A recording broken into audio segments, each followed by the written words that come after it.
Welcome to the official Debrief podcast. I'm thrilled today. I've got James Salzman and Michael Heller with me. And Michael is the Lawrence A. Wine Professor of Real Estate Law at Columbia Law School.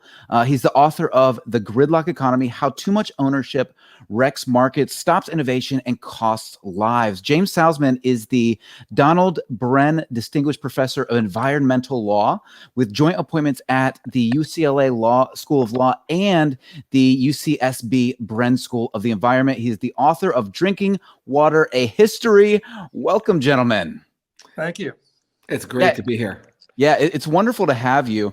I'm super excited. People are saying that your new book, Mine, does the same for ownership that Freakonomics does for incentives and Nudge does for cognitive bias. First off, what inspired you guys to write the book and what brought you together?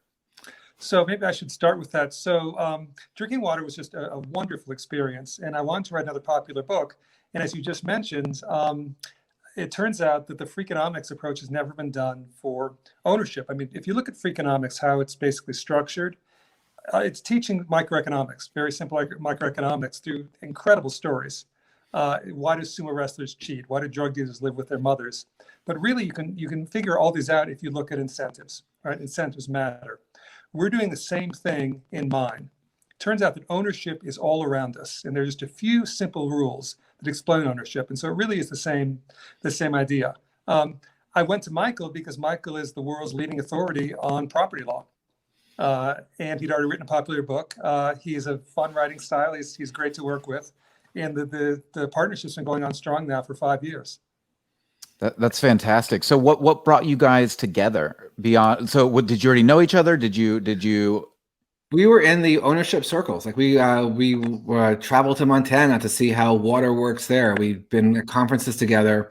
And when we were looking for writing partners, we were like, this is going to be a lot of fun to work together. We have complementary skills, and we both care a lot about great stories. And ownership is just one great story after another.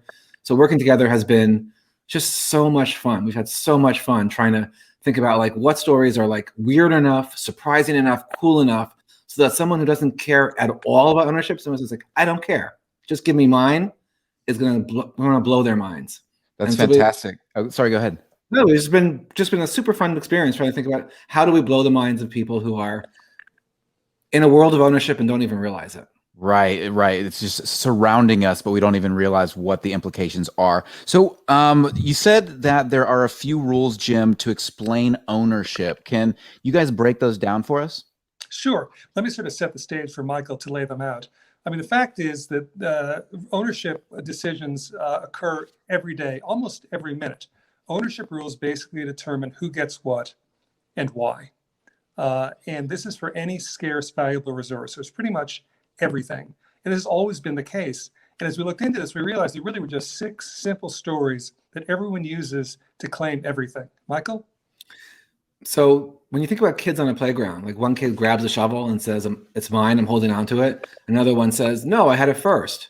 Those 2 kids right there in that minute were using mine, I'm holding on to it, possession, and first in time, 2 of just 6 stories. So what we realized is that all of the big issues, wealth inequality, climate change, who owns your data online, all of it turns on the same 6 stories. And it's the same 6 stories that kids are using on the playground. So once we realized that, we said, hey, here's a message. It's actually news you can use for people out in the world that have very few simple stories. I guess I've mentioned 2 of them. Possession and first in time. Also, I worked for it. It's mine because I worked for it. Labor. Like you worked for this show. It's your show. So this would be a 3rd one. First in time. Right. So let me dig a little deeper in here. So when you guys are writing this book and you're looking for stories, you're looking for things that captivate so you can illustrate the points of how much ownership is all around us and what it actually means.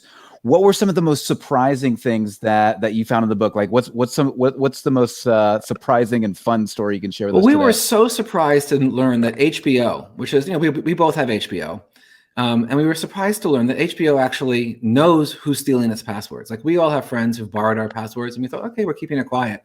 And it turns out HBO knows that tons of people, most of our students, are stealing HBO's content. And you know what it is? What surprised us is that HBO is okay with that. Like they actually tolerate the theft of their content. That just blew our minds. You're like, if you walk out of a store with a CD, you go to jail. That's shoplifting. But you steal HBO's password, they're like, you go, man. That's great. And we're like, why would that be? Why are they okay with that? Why would they not want those people to pay for their own subscription? Turns out that they tolerate theft, and it's one of the most advanced strategies of ownership design that we discovered. So tolerated theft is actually pretty common across a lot of the leading companies in the world. HBO is not alone. Netflix does the same thing. So does Disney. And the reason they do it, why do they do it? Because they want buzz for their shows. And they know that a lot of young people aren't going to pay. They want them watching the shows. They want, actually, in the words of HBO's president, Richard Plepler, he said, what we're trying to do is build video addicts. And that's a quote. So the way you addict people is you give it to them for free. Everyone knows they're stealing just a little, but that feeling of getting attached to the world of HBO is so valuable to them that they're willing to tolerate a lot of theft, and they're not alone. Right. So this is really in the domain of marketing, right? So the purpose of HBO doing this is to get the buzz on the streets of the kids who weren't going to be able to afford it anyway. They're happy to let them have it so that they tell their friends and they tell their friends, and people want to go see and so basically it's almost like a trickle up economic sort of system where they're giving it for free and they're saying, you know what, we know that this is going to cause other people to pay for HBO. Yeah. That's the way it works. And again, it's not just HBO, it's also Netflix. Disney does the same thing. They do it in order to basically develop new products. We're doing it right now on your show. Like, why on earth are we here? Like, I just left dinner with my kids to come talk to you. Like, what's that about? Like, well, you own the show, and we're giving this away for free because we care about the ideas, and this is the way to spread them. And HBO is doing the same thing. Unfortunately, we just lost Jim. Unfortunately, he had some technical difficulties, so he had to drop off. But we're going to continue on here with this extraordinary conversation about ownership. So, Michael, tell me, we've had an historic day here in the United States. Today is, we're recording this on February the 18th. We just saw the Martian rover land on Mars. We did a whole live stream today. I've got goosebumps even just thinking and talking about it. But there's so much going on here when it comes to ownership that I think nobody would really even think about. One of the things that we talked about today was Elon Musk and his push to get to Mars and start colonization. What do you see in the future when it comes to ownership, space colonization? Like, how do human beings begin to wrap their minds around non-terrestrial, non-earthly ownership?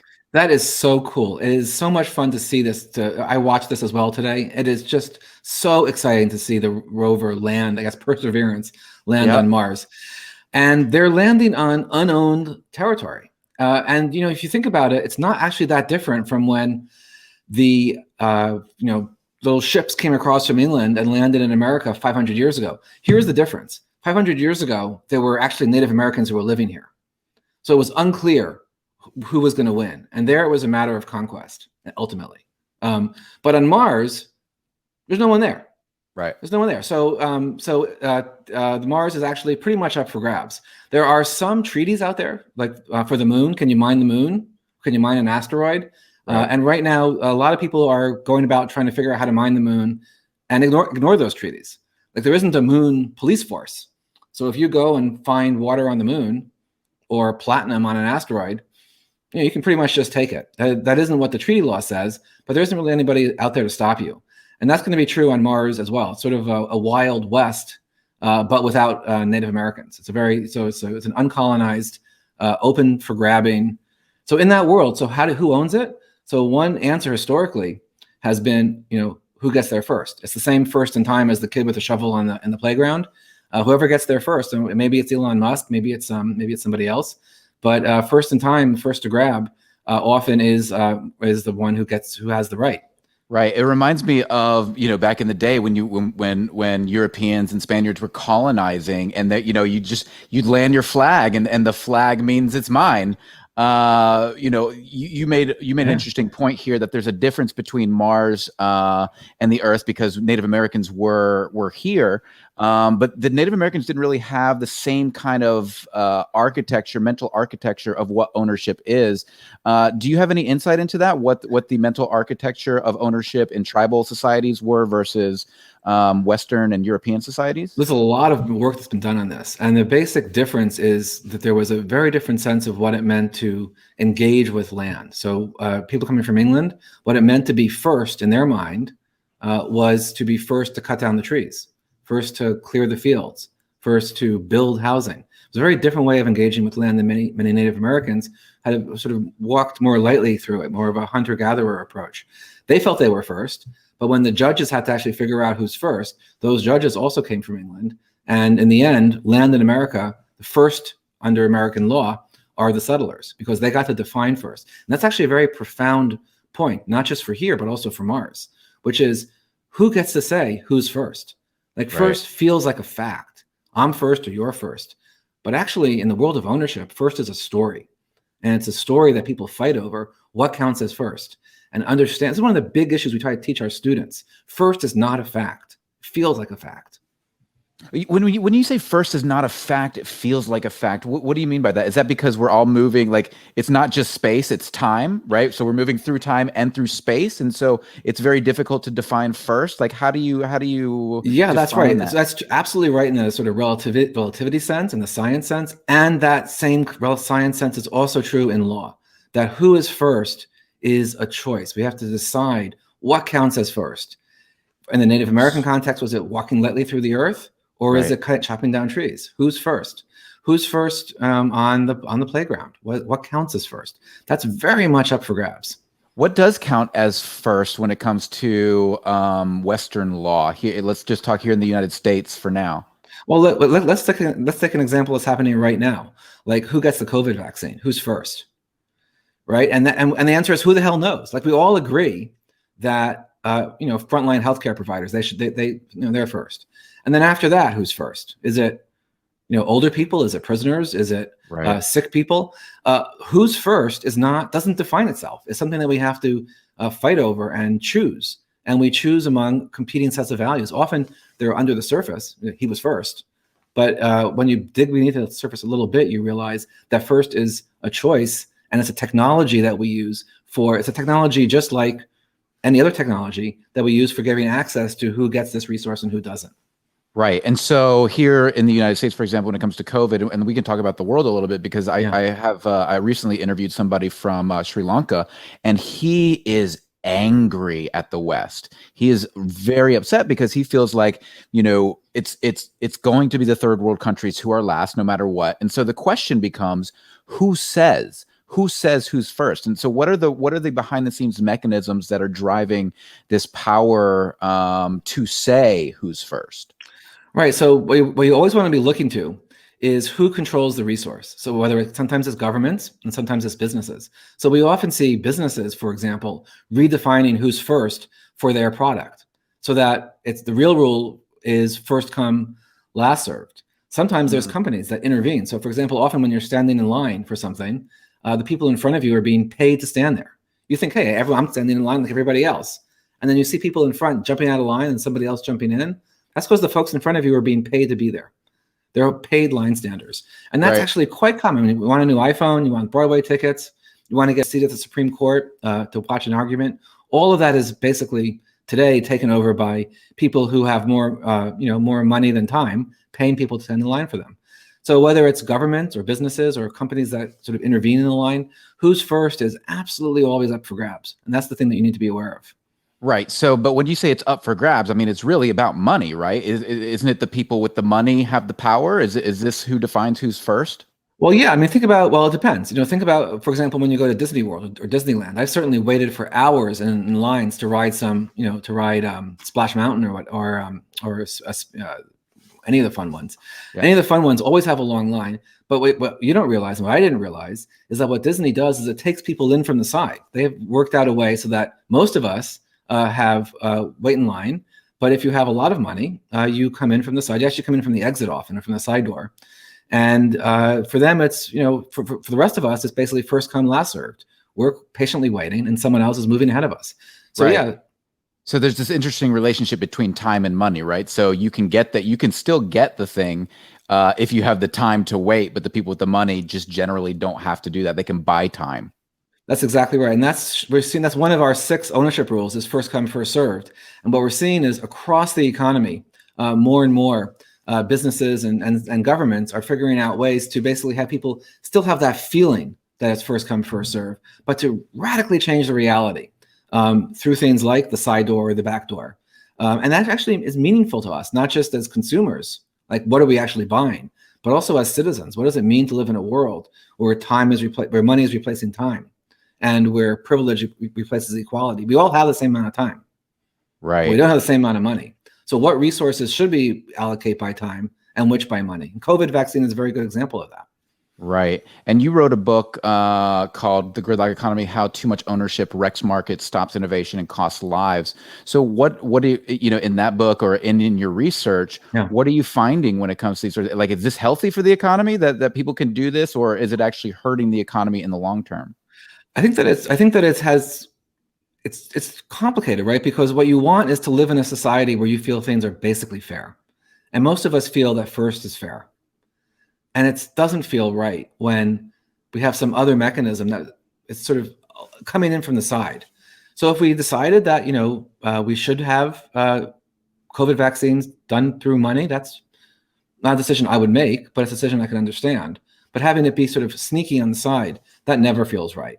And that's true for a lot of the basic ownership rules. You feel like possession is 9/10 of the law, or you reap what you sow. It's mine because I worked for it. And when you find out that companies have figured out ways to take these very powerful intuitions about what's fair and what's natural and turn them upside down, it's sort of a surprising discovery. Right. It's really fascinating. There was a story that broke, I think just today or yesterday or something, where people were dressing up as old women to get the COVID vaccine first. So there's obviously there's a deception element too that plays into this. Yeah. Yeah. And deception is, that's sort of, yes, it is, and it's outrageous and it's wrong. But it's not just a deception. It's also, all the legal ways that people can get around the rules. And what's so surprising often is the way governments and businesses engineer or redesign ownership to basically push you around in ways that are legal, and you just don't even see. You're not even aware of it because the ownership rule feels so natural that you just walk the way that the rule pushes you to go. Right. And you mentioned in this book, you and Jim, you mentioned in this book how if you don't, it's almost like when you're playing poker, if you're the patsy at the, if you don't That's know me. who the yeah. I can tell you who the patsy is. I'm not playing poker with you. Right. Go But on. if yeah. No, exactly. I am too. If you don't know who the patsy is at the table, it's probably you. And you guys talk about in this book that if you don't understand the rules of ownership, if you don't understand this hidden world of ownership that surrounds every single thing that you do, you're most likely being taken advantage of, or somebody is making the rules for you when maybe you do have an ability to make the rules or to define your own reality. But unless you know the rules of the game, you really can't. Is that kind of the synopsis? Let me give you a really simple example, and maybe it'll relate to your life. So I haven't flown in a while, but last time I usually fly economy. And when I fly, what happens is people lean their seats back into me. And then I lean my seat back into the guy behind me. And I realized, and that's actually something I've sort of puzzled about a lot, is who owns that wedge of space? When you lean the seat back, do I own it because the button on my seat leans it back? So is that wedge of space mine? Or is it the person behind me? Because that's where their knees go, and that's where their laptop goes. So that wedge of space turns out to be a pretty intense ownership battle that we're all fighting all the time. And what I realized is that what the airlines are doing is they're actually selling us that same space twice. They basically are saying they're selling it to me for my laptop. Right. I possess it like the kids in the playground. And they're selling it to the person behind me. It's attached to their seat. It's one of the 6 simple stories. Everyone feels in the right. We all try to work it out mostly by being polite. But those little polite negotiations are what they're in the service of, is the airlines being able to sell that wedge twice on every single flight. And by making us so uncomfortable, they also make the business class seats a lot more valuable. They create the market for the business class seats by making us fight over this wedge of space in economy. So that's an example of just one of 100 times in a day when you might encounter some battle over ownership and not even realize that somebody else has engineered it for their benefit, the airline's profit, and your discomfort. Wow, that's so interesting that they've sold it twice. They're making you battle over it. They're profiting once there. They're profiting again by creating this demand for first class or priority. Wow, that's truly frustrating. Yeah, welcome to the world of ownership. Our hope, a lot of the stories that we've found they can be frustrating, they can be surprising. This one for me was just actually infuriating to realize what the airlines were doing. That we don't even know that we're swimming in this world of ownership, and they really are savvy masters. Every inch makes a difference on an airplane. 1 inch of less space between seats means 6 extra seats they can sell on each flight. So they keep shrinking the space between them, squeezing us further together, and we have people just leaning back into our laps. And they do that on purpose because it's profitable for them. That's incredibly infuriating. So in this new world of COVID and this world of mask wearing and potentially infecting other people, businesses and things like that, have you guys kind of pondered what this sort of means when it comes to ownership? Like, who owns the air? Who owns my ability not for you to get me sick? Like, what have you kind of played with that philosophically? It's so interesting. Though that question goes back, to thousands of years. Like, can you have your cow interfere with my field? So those questions about who owns the air are ancient, and they are so immediate today. And you feel it. You feel it when you're in your. I don't know if you've seen the little chalk circles in parks. They painted these chalk circles in parks, and they're all 6 feet apart or 10 feet apart. So you have your 6 feet circle. What if someone sits down too close to you? Right. Like, what do you do? Like, it's my space or on the beach? But if someone puts their blanket down too close to you? These kinds of questions didn't used to matter, but now it's literally a matter of life and death. And the law doesn't really help us. And one of the basic messages we have as professors and in the book is that ownership and law is just massively overrated, that people operate in the world outside of law. So we don't know, actually. It's hard to know whether someone can sit too close to you or not. The polite thing to do is to not do it. And if someone does it, the prudent thing to do is to get up and move. Right. And so there's this like weird, we just don't know. And they're probably like, so you're saying that there are laws in place for a lot of these things, but they're just not, you can't, what's the word? You can't execute them, or you can't Life is short. And, we mostly don't, you've found wallets, you've lost iPhones. Right. Do you have any idea what the law is for lost and found? None of us know. I don't know. My students don't know. I teach this stuff. Who knows? In years of teaching, I've had thousands of students, and not one of them has ever known what the law is when they've lost something or found something. Every one of us has lost and found things. And that's true for most of our daily lives. We go through our daily lives enmeshed in a world of ownership where we have no idea what the rules are, and they don't actually matter. Like, it turns out on the airline example that you actually can lean back. Like, the button controls the wedge. But airlines never tell you that because it doesn't benefit them to tell you. Right. They want people not to know and to work it out.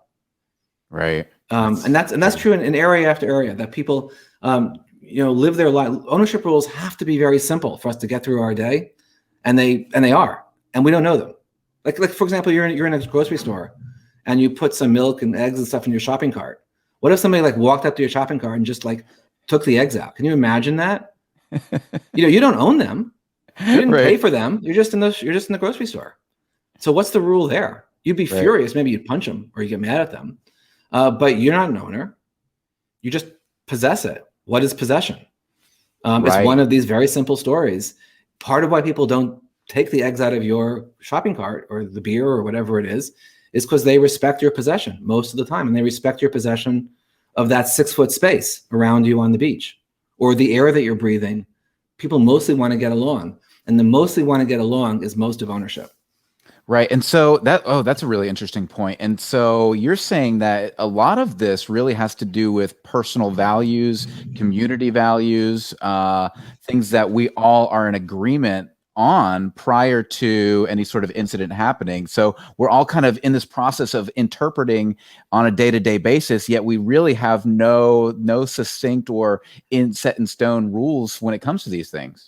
Well, that's the world of ownership, and that's what we're trying to. We hope people can begin to get a flavor of, which is that ownership is always a choice. It is always up for grabs. It feels like there's a set of rules that constrain us, and the reality is much less than you think. That all like on the COVID circle or on the line standing, once you start to see that how governments and businesses are using these rules, you can say, wow, this really is not fixed. This really does go to my core values. This really does go to what I think about democracy or freedom or autonomy or the kinds of things my family, my community. That's what ownership is about. And people are fighting over it, but often people don't see that those fights are happening. They're buried like the ownership of the wedge of space or the side doors at Disney. Wow, that's fascinating, because there are, I think that so many people operate from this viewpoint of what's fair and unfair, and so often they don't think they have any control or power over it. So in thinking that, they're actually giving away their power to these larger entities, these companies, these governments, and allowing them to do ownership to them. How does an individual actually break out of that? How does an individual? So for me, for example, when I got into this, I just started doing it. I was like, why can't I? I'll just start a YouTube channel. I'll just start a podcast. I'll do this. I'll do that, the other, and it just builds into something. But most folks are afraid of that sort of thing. They say, I can't do this. I can't do that. Is it just like most people are taught that just to stand down? Is that the problem? Well, here's the thing with a lot of engineering, like think about rocket engineering. You say, wow, that's not for me. That's like super complicated. But the reality is that ownership engineering takes place all around us all day long. And it's no more complicated than those kids fighting over the shovel in the playground. So the very first step to taking control is actually having just the conversation that we're having, which is having you and me and our listeners realize that they're just these very small handful of rules. They aren't that complicated. And once you see what they are, you can begin to say, like, well, hold it. You said that story first in time, but I have a different story. I have possession. And my story is as valid as your story. So, for example, we were talking about is there a hierarchy of rules? I mean, there isn't. That's what's so surprising. They're just different stories. And what matters is whose story is more persuasive. So, for example, think about your clickstream. Like, who owns your life online? That seems like a really big issue, right? And it is a really big issue. It's like the Amazons and Facebooks, the tech giants. They are scooping up all the most intimate details of your life, what you like, how you vote, even medicines you take, everything, everywhere you go. Your clickstream that's what powers the internet. And that seems like too big an issue. Like, how do you manage that? How do you deal with that? Right. And it turns out that Facebook is making the same story as somebody leaning back in an airplane seat. They're saying your clickstream is attached to our data trackers, just like the button attaches to the wedge of space. And you can say, well, hold on a second. It is just like the airplane. I can push back. I can say, no, I possess that data. It's mine because I am holding on to it, or it's mine because I am first. So the very first piece for someone is to realize that you aren't at all powerless. Once you see that Facebook and Amazon and the big tech giants, they're just asserting a story in a vacuum. When a new resource comes up like clickstreams, there's no clear ownership. And they're saying, okay, yeah, it's attached to us, so it's ours. Right. And you can say, well, actually, no, I don't agree with that. And you can't do that individually for clickstreams. I mean, you can do that individually on an airplane, maybe, we can with some care. But for clickstreams, once you know that there's an opposing set of stories, you can say, hey, I'm a citizen, and this is something I care about as a citizen. So part of what we're hoping for is that people see that these stories are powerful and that they don't have to accept Facebook's story or Amazon's story. Right. No, that's such an important point. And I think as individuals, we so often feel powerless because the story of the big company holds so much more sway because they're lobbying the government. They're the ones in power. They're pushing their agenda through legislation.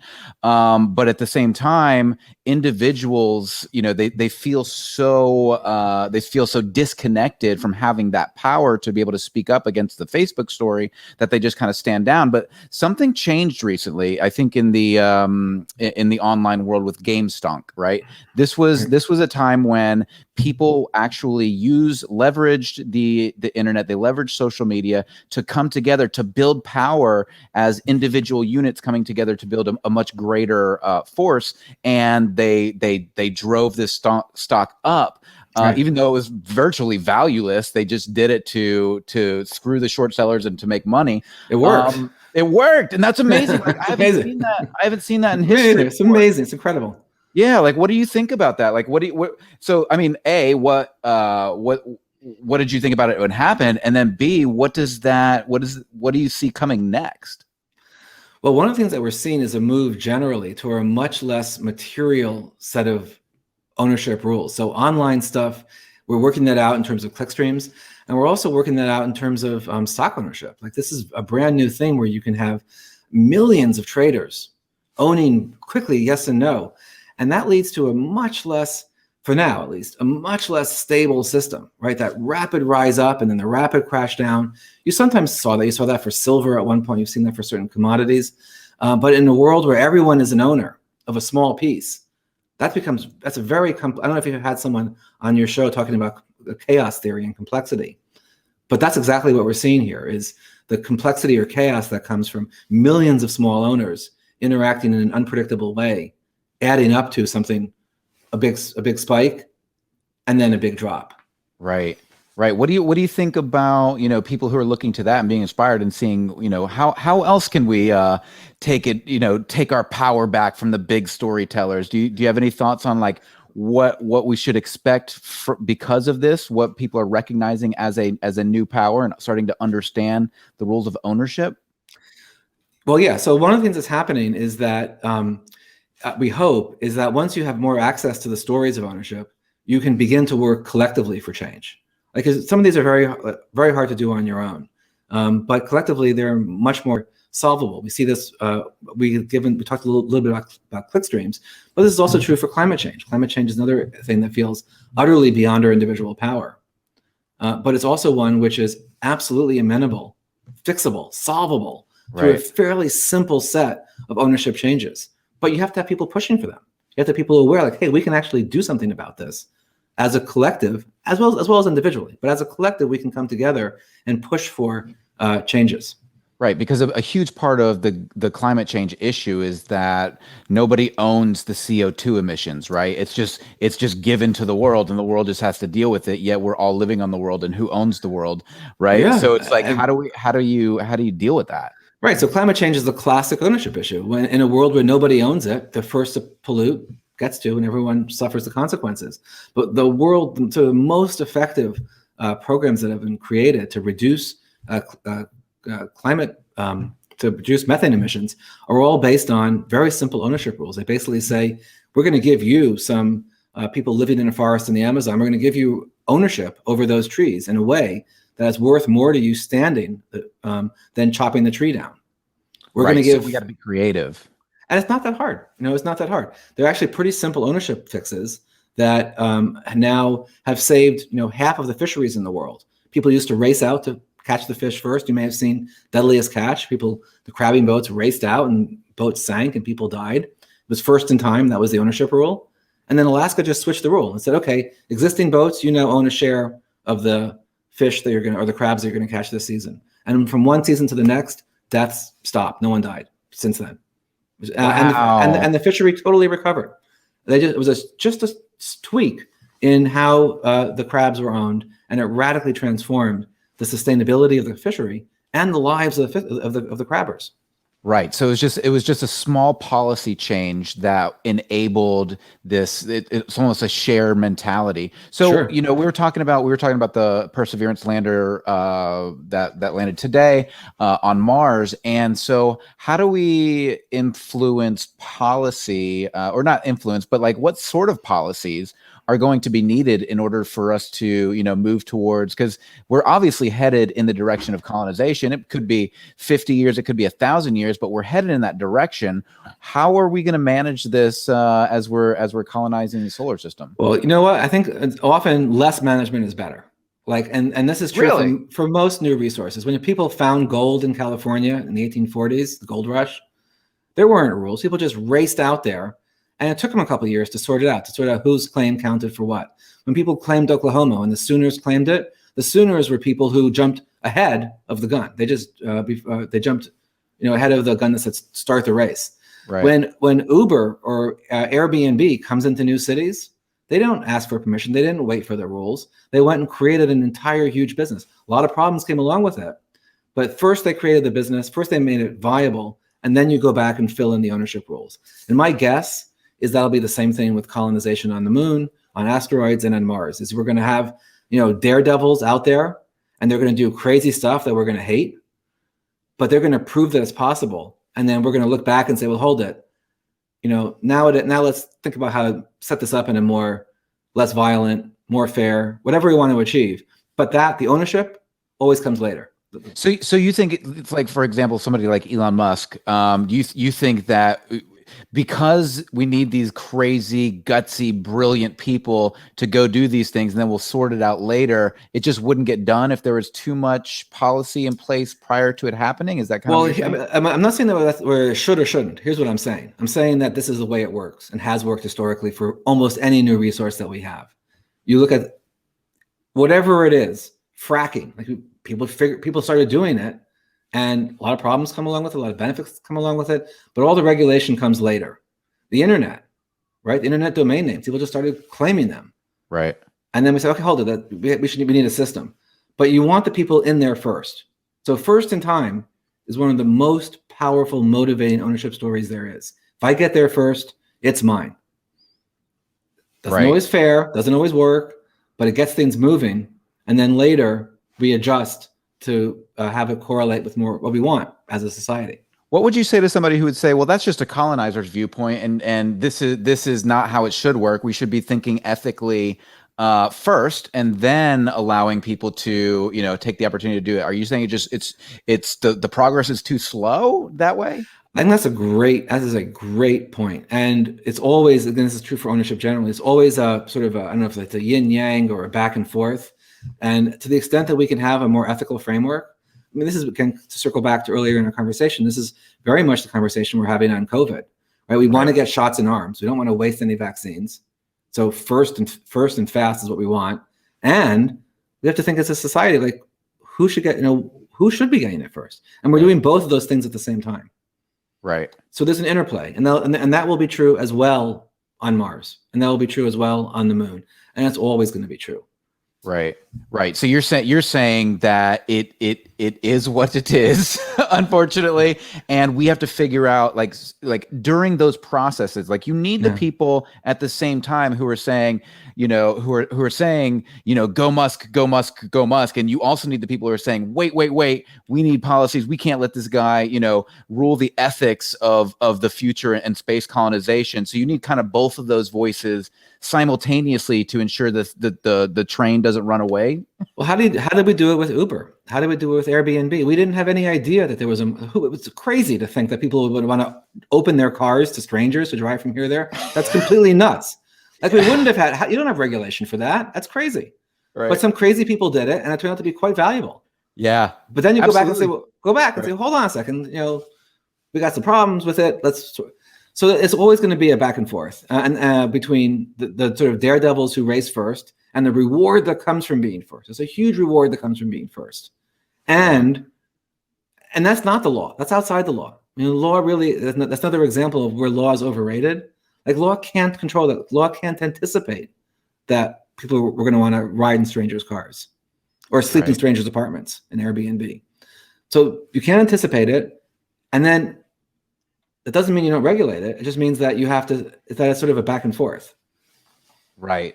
Yeah, it's a process, and it needs to be. You're never gonna regulate something that doesn't exist. It has to exist in order for there to be regulation, and you can't really stop progress. So tell me, you talk a little bit about some of the bigger questions and the bigger things that your book helps to explain and maybe bring some solutions for. Wealth inequality is just something that this massive gap that we have between the wealthiest and the least wealthy. And you think of Western civilization and you think of how important the middle class is to kind of glue it all together. We're seeing that dissipate over time. What does mine and the world of ownership teach us about how to solve this problem? Well, ownership got us into this problem, and ownership is the only path out of this problem. We are now at a moment in American history where we have literally never had this level of wealth concentration. In the next 30 years, as baby boomers die, we're going to have the largest transfer of wealth in all of human history. Wow. Trillions of dollars are going to pass. And they're going to pass from wealthy families to their wealthy children. Like in the past, from generation to generation, the wealthy fell out and new people took their place. Now, most wealth in America is inherited. And we know issues about tax policy. We know issues about racial discrimination that cause a big piece of it. But one of the things that people don't realize is the extent to which very subtle ownership rules are driving enormous amounts of wealth inequality today. In particular, people don't realize that in one state, South Dakota, has become the world's leading money haven. South Dakota today crushes Switzerland and the Cayman Islands. So if you have, for your super wealthy listeners, like for your listeners who have like 50 or $100 million that they're sitting on, they already know this. This is not news to them because they're already using South Dakota trusts to stash their money and avoid taxes legally. But for those of your listeners who don't know about this, we actually now have in America two really separate legal systems, not metaphorically, but literally. We have a separate legal system for the super wealthy, and they can park their money in states like South Dakota, which means we all pay more taxes and get less services because the super rich can legally avoid taxes in places that are set up basically to cater to extraordinarily wealthy families. The founders of this country would be astounded and appalled. This was a country that was founded substantially on limiting aristocratic titles, limiting aristocratic wealth, limiting aristocratic inheritance.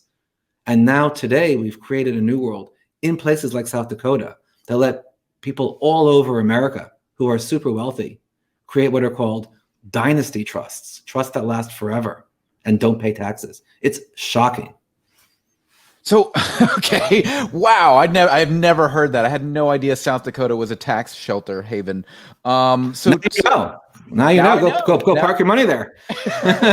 So what's going? I mean, this is obviously okay. So just so I understand this fully, the people can take their money and put it in, and they can hold on to it for multiple generations forever. Right. But don't we have federal laws regulating this that supersede state laws? You would think so, right? You would think, hey, listen, ownership in this country can't be that crazy, and yet it is. Like one of the things one of the hidden pieces about ownership people often don't realize is that ownership law in America is state law. It isn't federal law, and it's not in the U.S. Constitution. So each state gets to define its own property. So states like South Dakota that basically have relatively few rich people and are happy to beggar the rest of the country say, listen, rich people, drop your money here.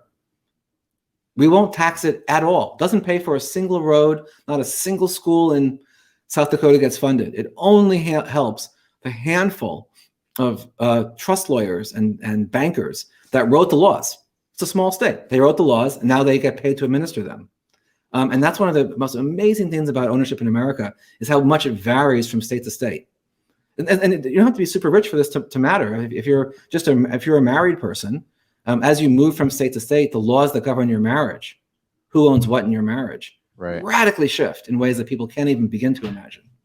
Right, and I think that's such an important thing for people to understand, specifically here in the U.S., is that every state has such different laws that you need to be aware of them when moving from state to state. But this idea that you can just park your money in South Dakota, like, are you saying? So you're saying that these people just influence the policymakers and they wrote the law? No, they wrote the law.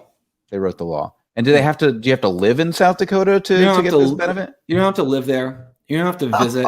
You don't even have to go there to sign the papers. You just have to have it's super easy to do if you have enough money. It doesn't work for people who aren't wealthy enough. It's a separate legal system for the super rich. And it's only once you begin to know this that you can begin to say, hold it, that doesn't make sense. That can't be right. There are ways to fix it in federal law, but you need to be aware that this exists as a problem. Right. Or else we wouldn't be able to fix it. That's truly infuriating.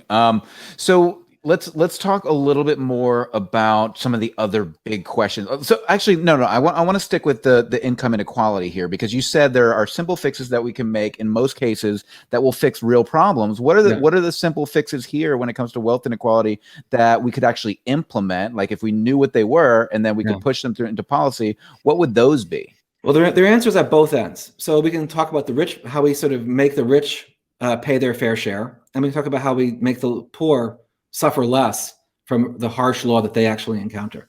So if you want to think about South Dakota, basically what South Dakota has done is take advantage of just a loophole in the way the South Dakota tax law interacts with federal tax law. It's actually a fairly simple fix. It'd be a few sentence fix in federal tax code that would close down this state's ability to create perpetual trusts. They're actually called perpetual or dynasty trusts. They last forever, and people never pay state taxes on them. They're really quite shocking that that's possible. So that could pretty easily be closed down. Those trusts didn't exist till about 20 years ago, until these lawyers wrote this small, but it was a very short bill. It was under a page in South Dakota that made it possible. And you need less than a page in federal law to make it impossible. But you need the political will and the political knowledge to say, hey, this is crazy. This doesn't just, it doesn't just help some rich people escape taxes. That fact means that everybody else is paying more, and we should be concerned about that. Right. That's fascinating. Okay, so there are fixes. We just have to change the law. But you have to. No, go ahead. Sorry. No, for some of these things, it requires actually mobilized citizenry to say, hey, this is crazy. Right. And for a lot of ownership stuff, it's just how you interact with your spouse and your children and your friends around you, where you can say, hold on a second, why is that person cutting in front of me in line at the Starbucks? And it turns out they have the app, and first in time is, up for grabs, and Starbucks has defined first in time. If you order on the app, then you're defined as first. So it can be something in your daily life, but it can also be these big sort of federal level or global level concerns about wealth inequality or climate change, the kinds of concerns we've been talking about. I really appreciate you bringing this to people's attention, because I think you're right. Most people just have no idea that these things exist. And if they did, they'd be furious. And then they would, once they find out, they think there's nothing we can do. But that's not the reality. The reality is we need to mobilize citizenry that actually is aware of ownership law and that is motivated to ensure that we have processes that don't, that don't create these massive problems like wealth inequality that will destabilize our country. And I think that's something that people just completely underestimate or just aren't aware of. What are your thoughts on cryptocurrency and how this plays into ownership and all of that? Well, cryptocurrency gives people a tremendous amount of ability to be anonymous. That's the basic point of it, right? Is that you can engage in economic activity without having to be tracked. And that's one of the new frontiers of ownership, is basically anonymous ownership. I think it's very promising in some ways. It's very risky in others. It's basically like going to the Mars, but with currency.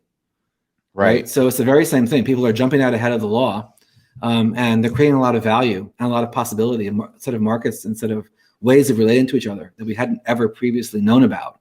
And that's great. And we worry about some of the sort of darker uses of that as well.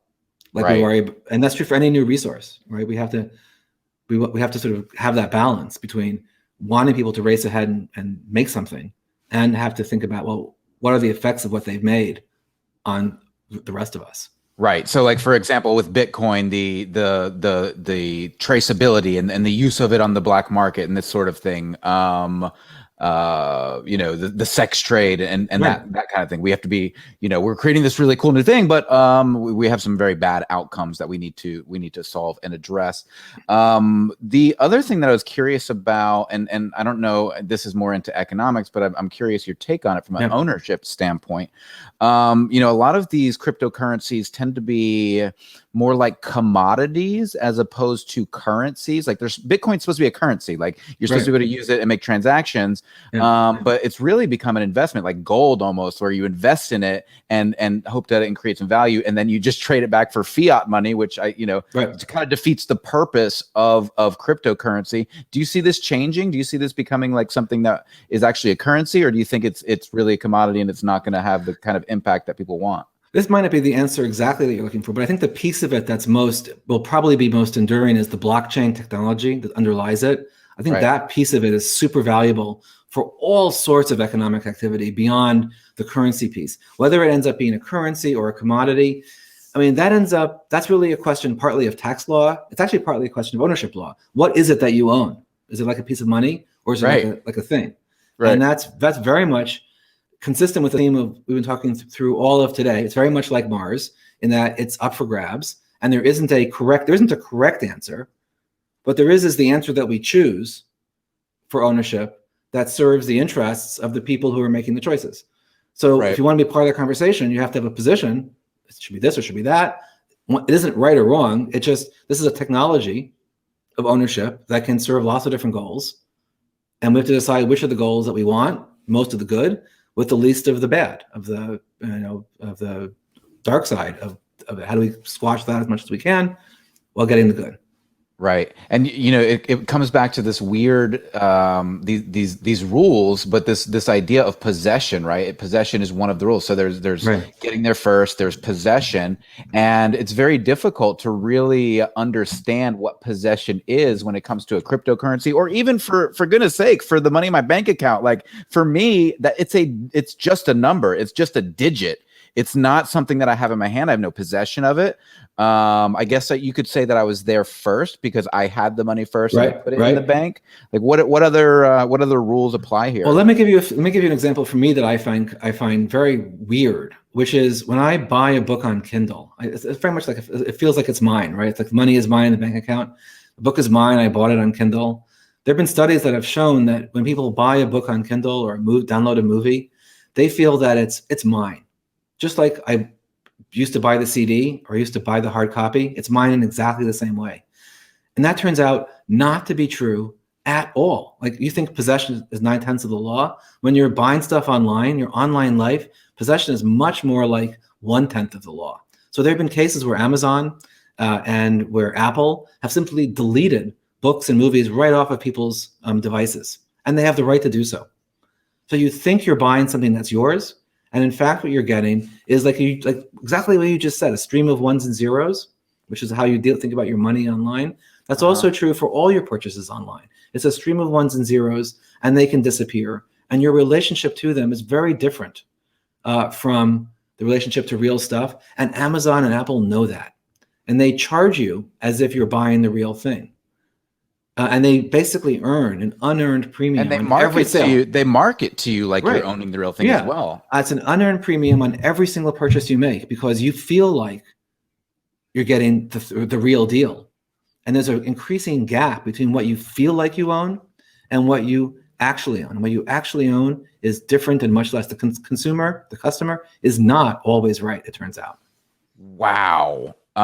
So that's a really interesting point, specific about the Kindle. And so I've heard of this sort of thing. I didn't know any of the details about it, but I've heard that when you download a movie on Amazon, like they can at some point take it back if they lose the license to have sold it to you or whatever. Exactly right. Like, that's so frustrating. Like I can't even believe that. It's just insane to me. But it is what it is. But the money I look at my bank account, nobody could take that, right? Like, what is that? I hope not, right? Like that would be terrible. But sometimes, in the last financial crisis in 2008, a lot of people had their money in money market funds, which they felt like that's just like having cash. They basically got no interest on it. But a number of money market funds actually fell during that crisis. And It turns out that even money market funds are investing in short-term bonds. And you think it's just cash, but it turns out that it's not, and it can disappear. And for some people, it did. Right. Sorry about that. I like my heart. You got my heart dropping into my stomach over here. No, it's not going to happen, but it can happen. It's just not. What you think you own and what you actually own are often quite different. Well, yeah, and so for example, like my home, right? I purchased my home, but no, the bank owns my home still. I purchased a mortgage from the bank, and they let me live in my home while they own the that, right? And then in addition to that, the government owns the land my home is on, so I have to pay property tax. So if I don't pay my property taxes, they can take my home. Right. These are things that have been around a while, but from a lot of people don't even realize these things. But you guys are pointing out even more. Like it's crazy what you think think you have possession of, or sorry, what you own, Right. and maybe you just simply have possession of it. But what about something like squatters' rights, right? Like where does that play into this? Well, squatters' rights are another piece of this. So you think your home is your castle, and it turns out your home is very much not your castle.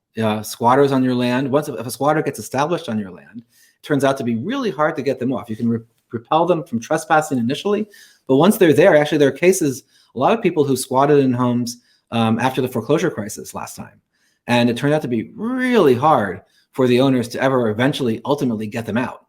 Right. So that's one way your home is not your castle, but it's also true going down underground. Like you think, underground is my stuff, but turns out your neighbor can drill a well and take the water, and then your well is left dry. It turned out it wasn't yours anymore. And the air above your home also you think is yours, but it's actually not at all clear that it is. People can fly drones right through it potentially, and you can't stop them. You think it's attached to your land, the Right. airspace above, and it turns out, maybe not quite so much. And depending on the state, I'm sure, and because everything varies from state to state, it's just like, oh my God. Yeah. So go to South Dakota and you can hide your money and maybe fly your drones. Oh my goodness gracious. That's just insane. So tell me, like, what can we do when it comes to like this idea of preparing ourselves, for the future as as we move more online digitally, as the world continues to shift? Like, how do we as individuals protect ourselves in this changing landscape? Well, one of the things that's been so surprising to us is to realize just how much of our lives, this is not news to you or your listeners, how much of our lives is moving into this virtual world. And we think, okay, that's mostly useful. We can, stream a car when we need it. We can stream an apartment for a night, and a lot of that is great. We can rent a dress for the wedding, but we're starting to move into a world that actually feels very different, where you basically stream everything in your life rather than own particular things. And like, I remember as a kid, as a young guy, how important my car was to me. Like that attachment really mattered a lot to me. And it's such a different world when you're basically streaming a bunch of Uber services. I like to cook a lot. So I have cookbooks that when I flip open to like this recipe, it's like got all the stains on the page. It's like, it means a lot to me that's been in my life for a long time. And that's really different from just when I just like idly flip through my cell phone and like punch something from Grubhub and it appears. So I think we're going to live different lives when we lose connection to the sort of tangible, physical, maybe this is a big word, spiritual connection that we have with the stuff that really gives meaning to our lives. Right. And where that's going to go, where the crystal ball is for ownership, I don't know, but I do see that changing very much to a world where we're streamers, not owners. And that's going to feel different to us. That's going to feel different, but it's almost full circle, isn't it, to the kind of Native American experience where, you didn't have that sense, the same kind of ownership. You were a part of the process and everything. Do you find that interesting? Is there I love that. I love that comment. I've been teaching and writing about this stuff for 25 years, and I have never thought of that. And I love that. You are absolutely right. There is a sort of very deep and very cool circle. It's different because, we're living not in a sort of, an untouched or lightly touched America. We're living in a, complicated digital age. So it's going to mean something different for who we are. And we're different people. We have a different culture. But yeah, we're moving to a world where it's sort of a much lighter touch for sort of connection with physical stuff. Maybe that's mostly good. But, that's the sort of, clean out your closets approach to get rid of all of it. Does this bring me joy? Does it bring me joy? Yeah, we actually did that. We went through our closets, over the pandemic and tossed out half our stuff. It brought a lot of joy to toss it out. But do you really want to live with none of the cookbooks? Do you really want to live where you don't like cook stuff and bring it to your neighbors, or where you don't like wax the car and feel like that sense of pride and physical stuff? I think we'll gain a lot of things, but we're also going to lose a lot of things as we move to that new world. Right. And there's really no way to fully comprehend what that looks like when it's coming. I mean, we've got Elon Musk with self-driving cars, right? I mean, these things are coming hard and fast. Yeah. Amazon, all of these different companies are getting us to that point. Do you think in 20 years people will even own a car? Maybe we'll all be on Mars in 20 years. I don't know. And what I do know is this: is that the basic ownership stories are going to be the same. Like, that isn't changing. Like, we have the same ownership stories everywhere in the world. And they're the same for kids, and they are for grown-ups. And they're the same 200 years ago, and they're the same now, and they're going to be the same stories in 20 years. Right. The specifics are going to vary. The fights over who gets what and why are going to be the same. The stories are going to be the same, and most people aren't going to realize that these stories are much more up for grabs. 20 years from now, when we're terraforming Mars, it's going to be the same battles on a different planet, but the same basic stories. Exactly. And I think you're right, because it is going to be the same stories, because right now, you have the battle between what humans own and the waste we produce and the animals and the environment and the ecosystem that lives there. We've barely scratched the surface of Mars. We don't know if there are organisms on Mars. And then what is our ethical perspective when it comes to terraforming? Are we going to destroy everything that's already there on that planet to make the planet we want? Like, we've done that, right? We did that once in America. And there was a huge civilization here that was essentially wiped out. Right. My guess is that isn't the case in Mars. It might be, and if it is, then we have to think very deeply about what it means to be respectful of some other culture. Right. Right. And, it's so complicated, and it's so, but I think there's a lot of hope. Like, I'm an eternal optimist. I have a lot of hope. I see us, and I appreciate you kind of bring that into perspective. Like, yes, you're going to have these insanely driven people who are going to do crazy shit. And, we're going to have to come in after them and clean up the mess a bit. Yeah. Because they make a big mess, but there is an element of progress. There is an element of opportunity, hope, change. Like, what's your vision for the next kind of 20 years as we wrap up this interview? Well, I think we're going to have. I mean, my hope is the optimistic one. My hope is that people do not passively accept this insane level of wealth concentration. They said this can't go on. This can't go on, and once you say that, it turns out it actually are some pretty straightforward ways to fix it. It isn't impossible to fix. We can't go on with the way we're dealing with the climate. We simply won't have a planet to inhabit. Right. And there are some really simple ways to use familiar tools of ownership that we use in our everyday lives to fix those problems. So we have a lot of very big problems. And the optimistic version is that we say, okay, let's actually use what we have. Let's actually use the ownership tools that we have to engineer some simple solutions. We don't have to go down this terrible path. So that's my hope for the next 20 years, is that we sort of wake up to the opportunities that we actually have in front of us that aren't magic. Isn't natural. It isn't some inevitable bad outcome. It's a choice. And it's a choice we're making about ownership.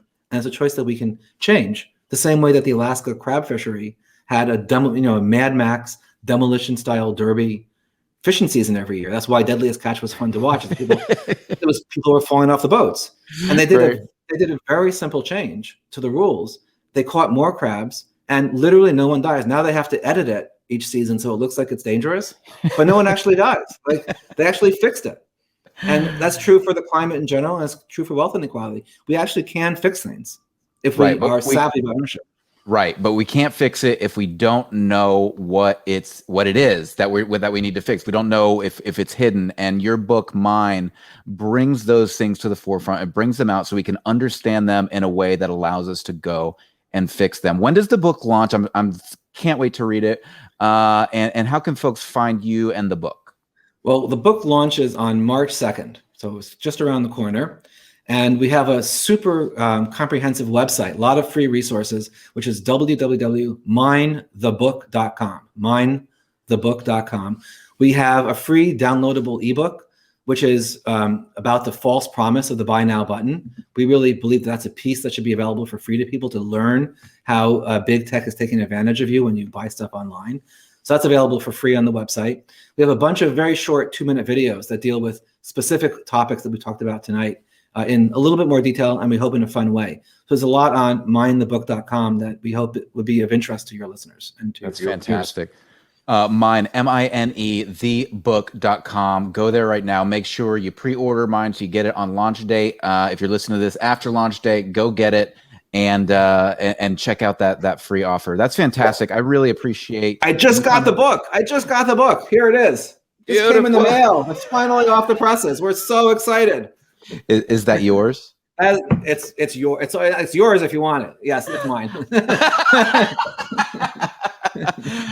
Oh man, Michael, it's been truly a pleasure. Thank you so much for joining me today. Also, thank you for writing the book. I think it's a powerful piece, and I think people need to go check it out. Yours is a great show. I am so excited to be on your show. Thank you so much.